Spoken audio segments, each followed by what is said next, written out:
You think you know me.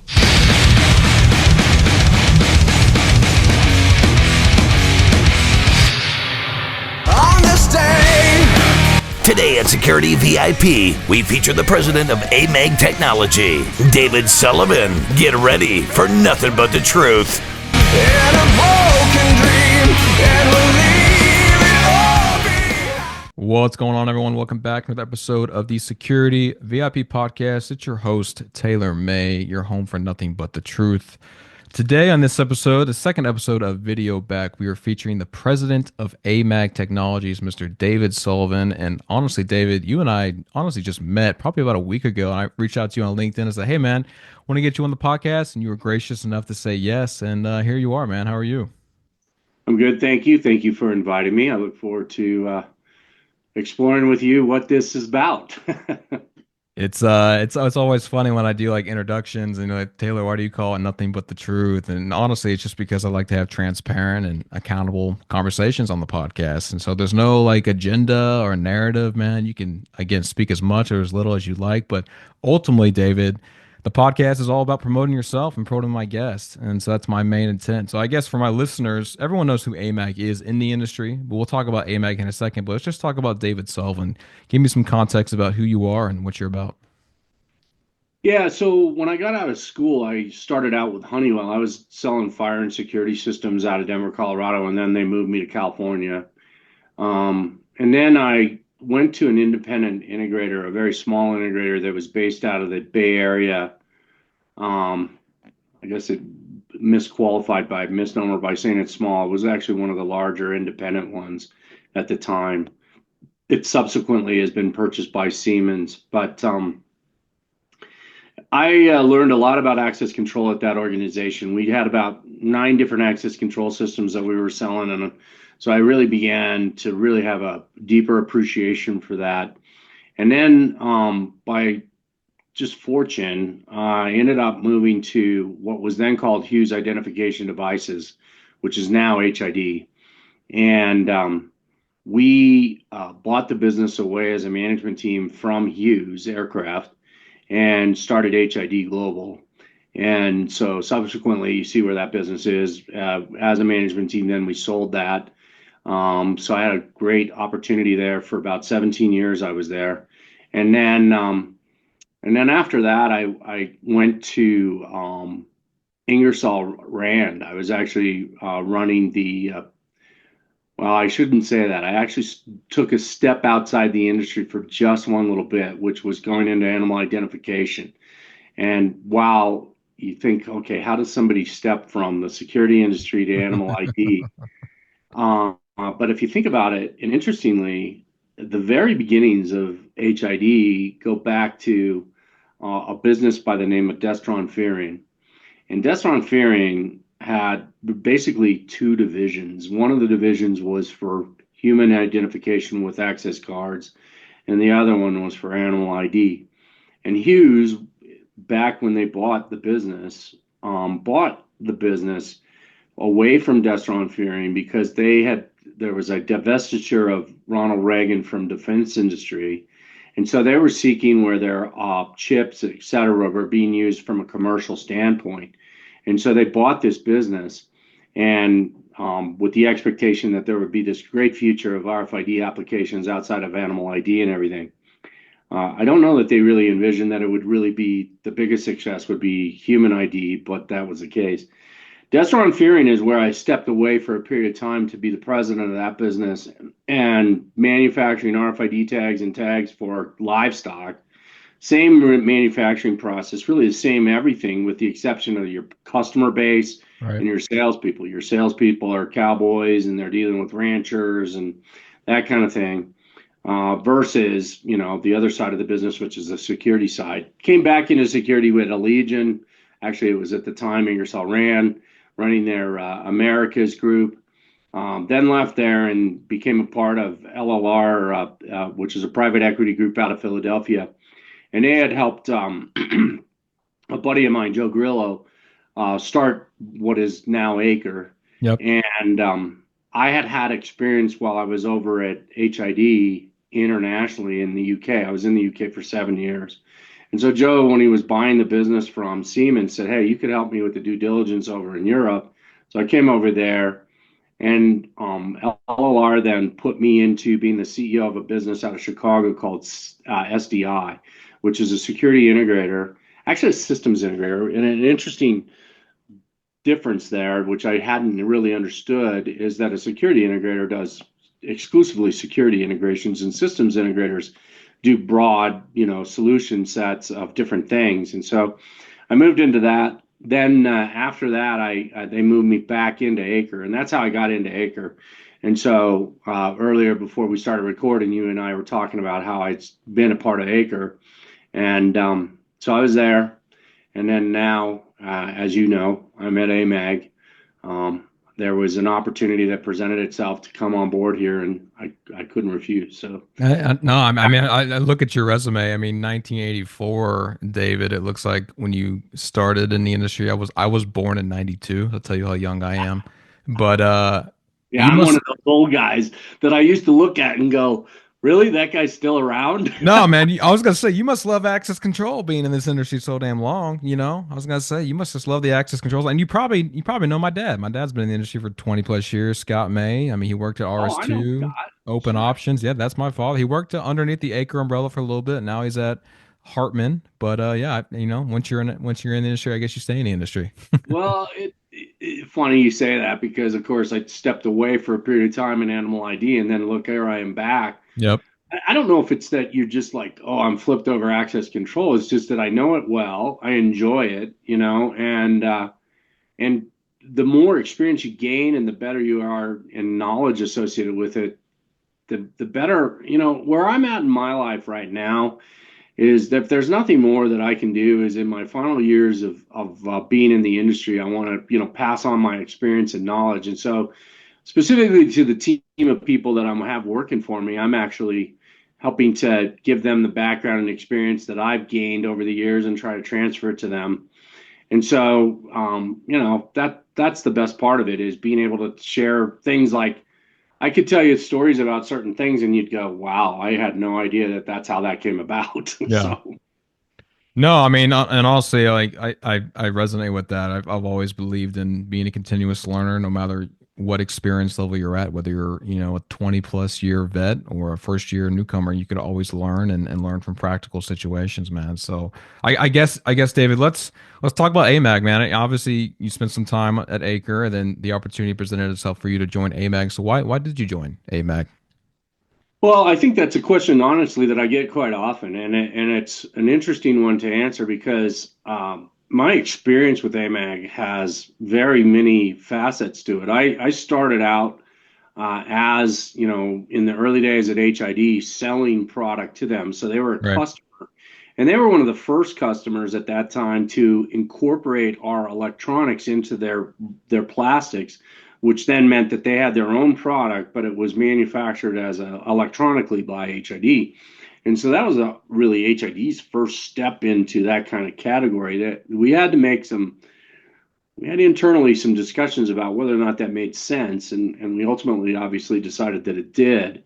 But then what ended up happening is that I moved on to being both a competitor to them.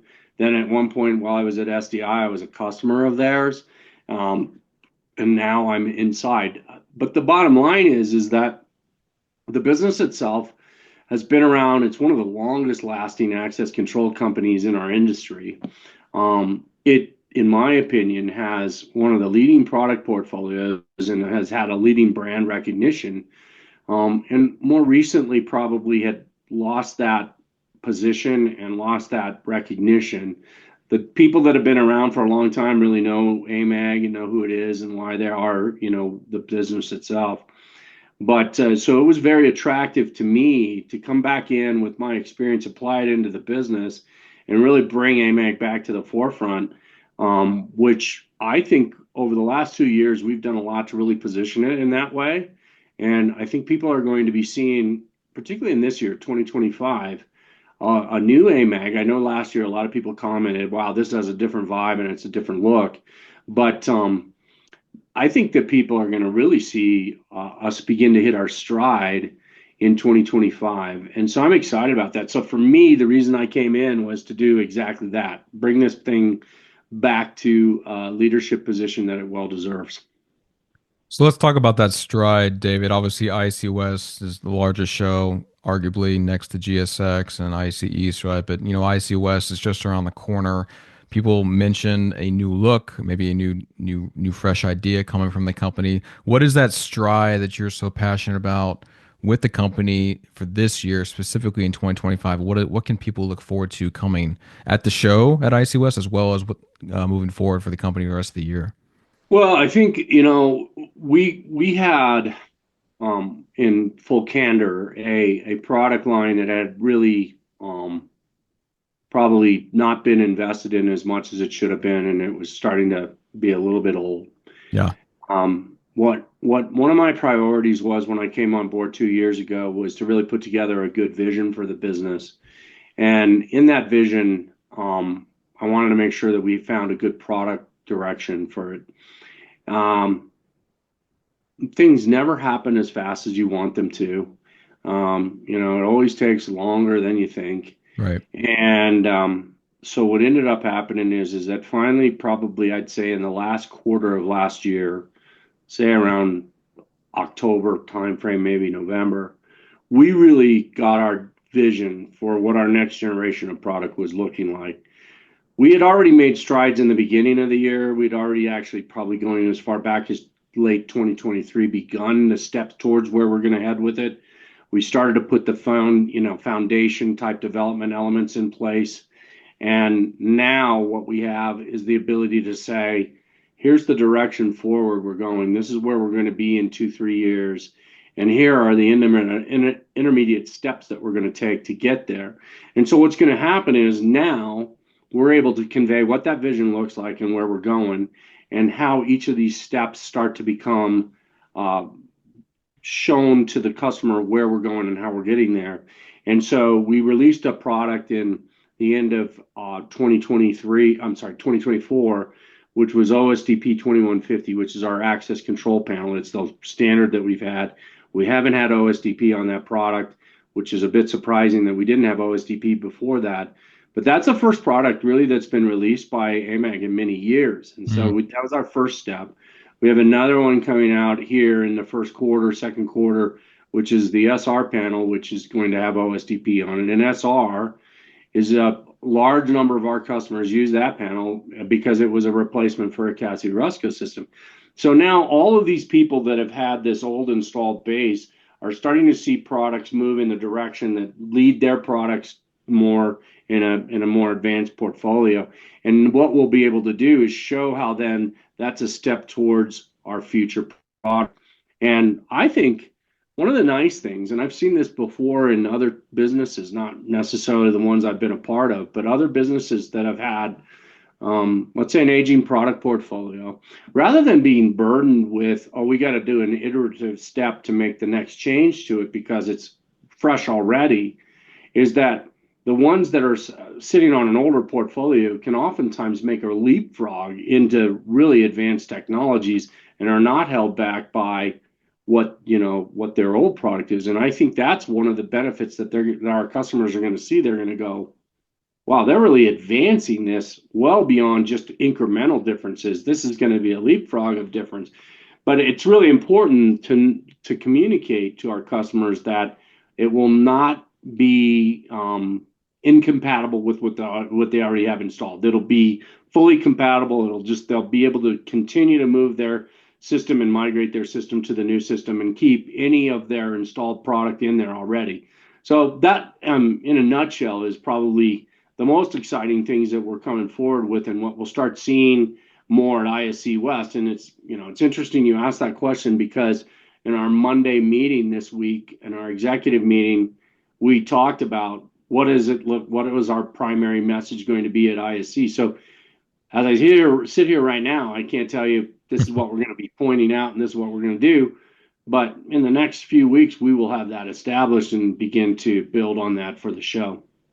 Well, I like how you answered that question, David. You first admittedly said, hey, look, we had a product that was I wouldn't say failing, but at a point where we needed to refresh it and bring something new in the industry, and the industry lacked any kind of development out of AMAG. And it sounds like you've now taken the company on a path to fix that. So I love the transparency because that's what this podcast is all about. And I'm excited to see how you guys grow and expand to the new year with these new developments. And obviously, OSDP is a huge thing. Everyone talks about that. And I feel like there's leaders in the industry, though, David, that just get access control. And one of them comes to my name is obviously Matt Barnett when he early days at Mercury, right? Then he went to HID. Now he's at PSA Network. But guys just get it. Guys just know how to revamp companies. Guys that exactly what the weak points are. They admit the flaws, and you communicate just like you said to your customers. That's what really builds these kind of lifetime relationships. So kudos to you, man, on the redevelopment. But I get my next question. I want to ask about the acquisition, right? Obviously, Allied, you guys are an Allied company. To walk me through the process of that acquisition, like, do you guys even deal with AUS too much, or what's the involvement like? What's the go-to-market like? Walk me through kind of how business is with AUS on top. Sure. So the acquisition of AMAG was a part of G4S. Right. So it was already an element of the business that then AUS bought. And so AUS bought G4S. And I think at the time, they probably didn't have a full realization of what they were getting in terms of the technology business that AMAG represents. And let's be honest, while we're a relatively large access control company in comparison to most in my sector, we're a very small element of a very big company, and the predominant part of the business, a $23 billion company, as you know, is guards and manpower services. And so we're one of the few group companies that's in technology, but also the only company in the business that's a manufacturer. So we do things a bit differently in terms of the way that we operate. Now, it's great to be a part of the big company because the resources, the capabilities, the recognition, the customer's concern for whether or not we're a going concern, all those different elements go away because they know we're a very secure, large organization. Right. As well, AUS has relationships as guard services with many of the customers that we have, right? So we are able to come in as an overall solutions provider, meaning Allied, to that customer. And so some of our very large end users are utilizing both the guard services and the technology services and some of the other services within Allied. Now, when it comes to them being a customer, so we're very much arm's length. We have AUTS, which is the old Sensodyne organization. They're part of this. They're a sister company. We do sell to them, but we sell to them and treat to them just like any other customer. And what's great about Allied is they have a full understanding. So Steve Jones, I report to Steve Jones, the president, our CEO, and so does Kerry Badel, who's in charge of AUTS. We both report into him. And Steve has a full understanding that there needs to be an arm's length between us. Kerry and I have a full understanding because we've known each other for years. And, we keep that arm's length difference. And so that's nice because we do have them as a customer.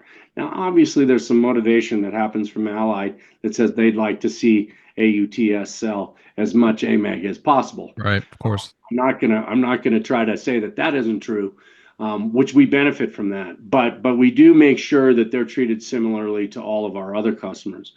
The other benefit to being a part of Allied is that there are, I'll give you one example. There's 100,000 Allied guards that sit at a visitor desk. Yep. So now I'm going to assume that 100,000 is 3 shifts. So let's just say 33,000 people there's 33,000 guest entrances that our guard services are sitting at. That provides AMAG an opportunity to go and put our visitor management solutions in there. Yep. And so Allied has an opportunity to make that as a part of their portfolio and sell it out as well. And so it enhances their service portfolio overall and gives us an opportunity through our sister company to be able to create revenue as well. So those are kind of the benefits of that. Outside of that, Allied is really, really good about making sure that we keep the integrity of us being an independent provider. Yeah. Well, no, I mean Steve Jones is great. I mean, I would love to have him on the podcast. I've reached out to Kerry a couple times to get him on the podcast, so maybe you can bug them to hop on an episode Yeah, maybe sometime. well, you know what? Steve being an old football guy, he might like to Well, talk. that's my point. You know, we could talk football half the podcast, but no, it's good. I mean, you hit the nail on the head. The force multiplier there with Allied, they're huge, man. It's a massive operation. And I know a lot of guards that I'm friends with Allied, and they tell me, they've been there for 15, 20 years, and they still love the company. And obviously the acquisition of G4S and then AMAG, and so the opportunity there is huge. I guess David, walk me through. We talk about mobile a lot in the industry on the access control side. What do you think is the biggest challenge right now for access control heading into the new year? Well, that's a very tough question to answer because it's so many different things, right? Yeah. For it, depending on where you are as an access control manufacturer, your mobile application may not be all the way where it should be. Ours is not, and we're focused on making that mobile app. And when I talk, there's two aspects to mobile, and I think I want to make sure that there's a clear definition. For me, mobile is being able to utilize your phone or tablet to manage your access control system, right? Right. So if for example, I'm the guy that's in charge of the security for, whatever business, and there's some action that needs to be taken, my intention as a manufacturer is to provide that leader who's going to make a decision from that as much information as possible on his phone so he can operate from wherever he is. So he's out to dinner with his wife. There's an event that's happening. He can look at it. He can see video. He can make decisions. He can make calls. Those kinds of things are the important aspects to the mobile part of it. And for all of us in all of the industry, we have to make sure that we provide as complete a solution there as possible for them.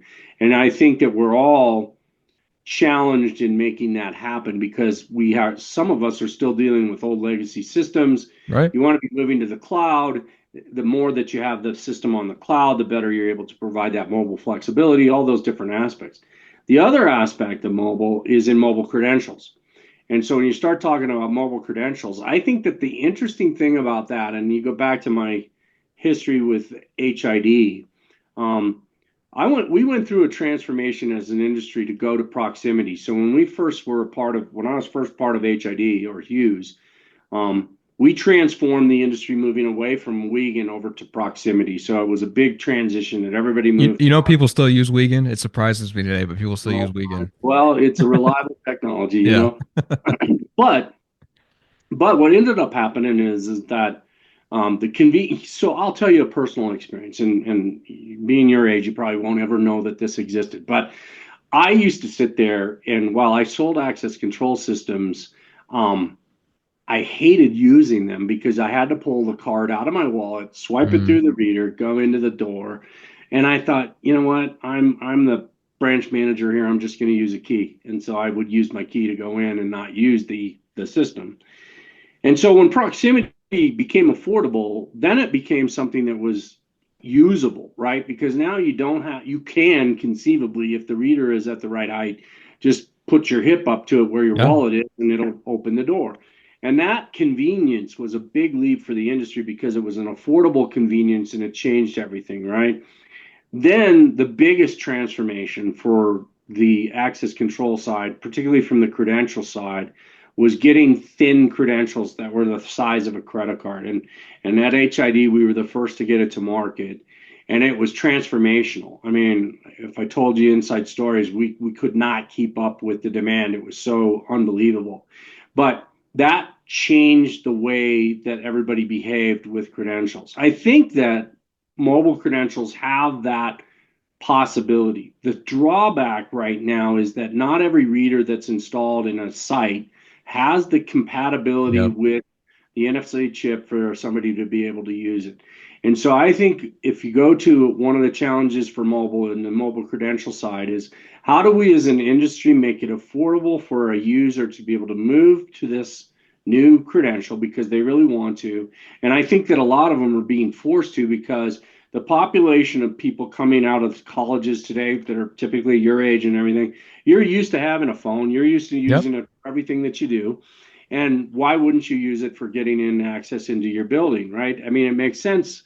And so the fact that that's important for the large bulk of what's coming into the workforce, our industry needs to make sure that we do so in a way that makes it both affordable and functional.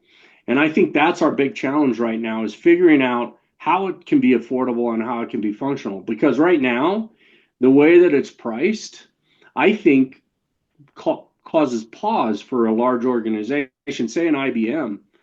I'm not sure how many cardholders they have. Let's just estimate that they have, I don't know how many employees they have, whatever. It doesn't matter. The point is, it's so large that a number, I'll throw one out, say it's $15, say it's $20, say it's $10 a credential per year. Yeah. Now that just becomes like they look at it and go, we can't afford that. So I Yeah. think we're going to have to figure out how to make that work. What's the timeline you think, David? Obviously, you mentioned the compatibility issue, the price issue, but do you feel like it's going to take 20, 30 years for people to mainstream adopt mobile? Because we just talked about weekend, people are still using weekend, and still people on the video side are still using analog cameras. So what is it really going to take for just mass footprint, mass adoption to get this technology established? Well, I think that this is going to happen quicker, and I think it's because of the workforce demand. Yeah. It's going to be there's so many things. If I go all the way back, and again you'll laugh at how old I am. When I started out in the workforce, we didn't have desktop computers. Yeah. The desktop computer was a new thing, and I remember I was working for Honeywell, and I remember the lead sales guy came in, and I said, "Hey, could we get desktop computers onto our desk?" And he goes, "Do you know how much that would cost Honeywell to do that?" Blah blah blah, right? And so immediately, and this is where I love this millennials versus older people mindset that somehow millennials are different than we were. My decision making at that point was made. I left Honeywell to find a business that had a desktop computer so that I could go work more effectively. And so people that are saying that that millennials are seeking this perfect work environment, blah blah blah, we did too. And so it's no different. And so now if you are going to be a competitive company, I think you have to have this technology, or else the employee is going to go, this company's antiquated, they don't have the right approach. Right. So I think it's going to be pushed harder for us to get it done. And so there's a natural attrition rate. We used to say around 7 years for an access control system to be really replaced.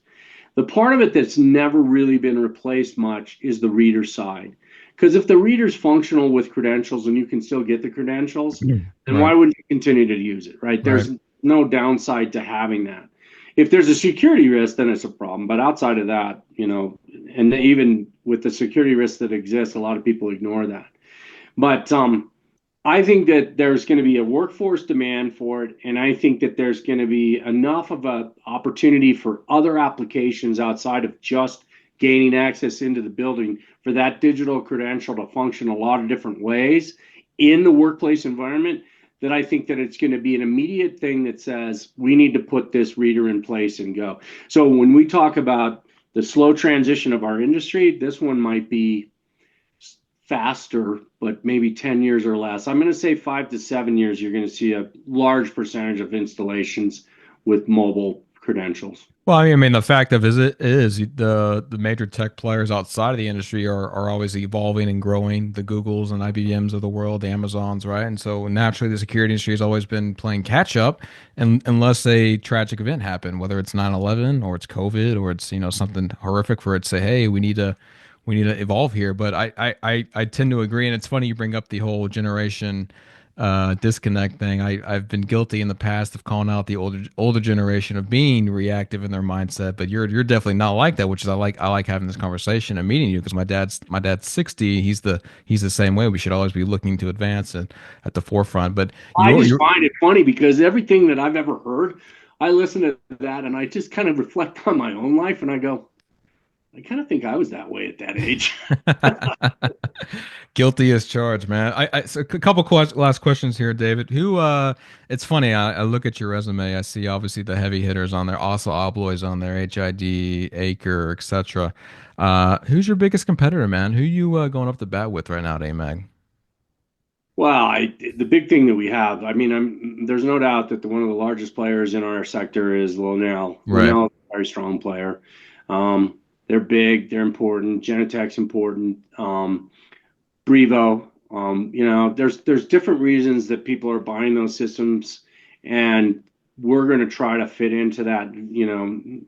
Have our own niche, be able to provide complete solutions that'll compete against all of those companies. And so I would say those are probably the ones I have seen more recently. Gallagher is a very Yep. strong competitor. They're starting to show up more frequently. They used to be, while I was positioned in the UK for 7 years, I saw Gallagher all the time. Over here, though, I haven't seen them much, and now I'm seeing them more frequently. And so those are the kinds of competitors out there. We all are relatively enterprise level access control solutions, and that's where we play. We're not well suited. AMAG's not well suited for like smaller, maybe small SMB. applications for a local business on, small. That's not where our strength is. No, and I think that's where Brevo fits in the mold, right? They're heavily focused on SMBs and the smaller kind of markets, which Yeah, good but for but them. they offer a cloud-based solution that's, they were the first, in my opinion. I Yeah. don't There are others that did it before. I remember talking to some of them in the beginning and going, I don't understand this, and now I clearly do. But yeah, they were one of the first to do that. So they're a viable player when somebody's looking for a SaaS model.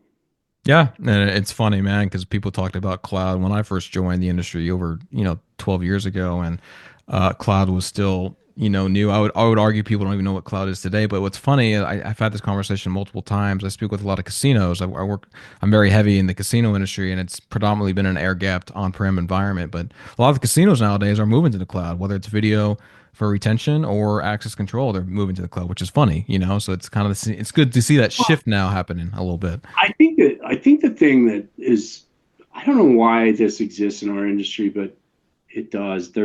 We're a very conservative industry, but um, there's a misconception that the cloud is more risky for you than having your system on premise in between your four walls. Hmm. And the difference is because when I was working at Acre International, our offices was across from an Amazon data center, and the security level and the keeping it anonymous and everything are so high because the risks are so high of them damaging people's businesses, etc., that they have to be in front of all of the cyber threats all the time on a very high level.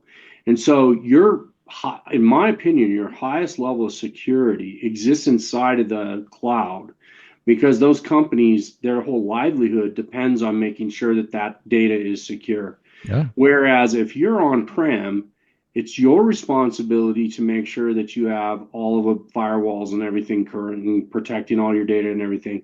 And so I believe that there's a misconception that you're at a higher risk on the cloud than you are on-prem. Now, that said, there's advantages to being on-prem, clearly, right? There are reasons to go on-prem and there's reasons to go on the cloud. But I think the greatest and most compelling reason to be on the cloud is associated with being able to be current on technology. Hmm. People don't know how many. I'm going to throw a number out. I don't know if it's right anymore, but I heard at one point that Amazon updates their website 60 to 120 times a day. So you have these modifications, right? You and I are in there buying stuff. We have no idea that this thing's being modified and running any differently or anything, right? But they're constantly improving it, constantly making it a better tool.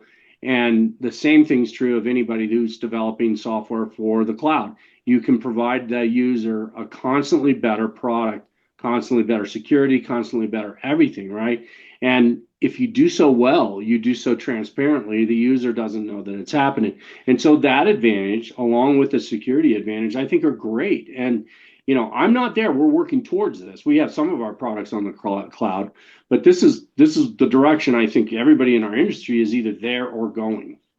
Well, yeah, I mean, again, nothing but the truth. Autonomy is huge. Scalability is huge on the cloud. The instantaneous things you can do on the cloud versus going to a site and taking the server out of rack or connecting a PoE, whatever it may be. But you're right, man. I do think, because honestly, you look at the video side, a lot of analytics and startups now rely solely on the cloud for the business, right? So, I mean, it's whether it's AWS or it's Azure or something else, So, well, cool, David. I mean, final question here, and obviously being the president of AMAG, This is probably the easiest softball question you've ever received, but naturally, as the Those leader. are red flags that it's not easy. So Yeah. No, when I started this back in May 2020, I used to call it like a 60-second hot seat, but essentially it's a question that you have 60 seconds to answer, and it's just why AMAG, why the company. And so, as the executive leader of the company, this is probably the easiest answer, and you should be the best salesman anyway of the company. So, why AMAG Technology, David? Let's hear it, man. Well, I'll tell you, I've put together, I think, the leading executive management team in the industry. I've really been fortunate in picking up some very strong leaders. My engineering leader is really strong. He's developing some really fantastic forward products. We're going to be coming out with just some of the best leading products in the industry. And as I told you earlier in the broadcast, I think that we're going to leapfrog a lot of people and surprise a lot of people about what we're doing. And that part of it, along with our ability to deliver more complex and difficult solutions, is really why somebody should select AMAG, along with the fact that we're probably the oldest company out there and have, a great history. Take that, Linnell. Take that, Brevo. David says he's going to leapfrog over you, man. I hope to. I hope to. Well, David, if people want to learn more about yourself, man, as well as the company, what's the best place to do that? Here, buddy, on your broadcast. There we go. That's a first, actually. In 5 years, no one has said that, man. I appreciate that. Yeah. Well, David, I happy New Year, my friend. I want to stay in touch with you. I want to see the growth. Let's stay in touch, man. You're always welcome back on an episode, as well as your team, partners, or customers, man. I appreciate it. Great. Well, I appreciate you having me on. All right, guys and girls, that was David Sullivan, the president of AMAG Technology. If you want to listen more to our podcast series, check us out wherever you listen to podcasts: Spotify, Pandora, Apple Music, iHeartRadio, Amazon. The list goes on. Connect with us on LinkedIn at svip.news, and make sure now to subscribe to our YouTube channel at SVIP. You guys stay safe out there. We'll catch you guys on the next one.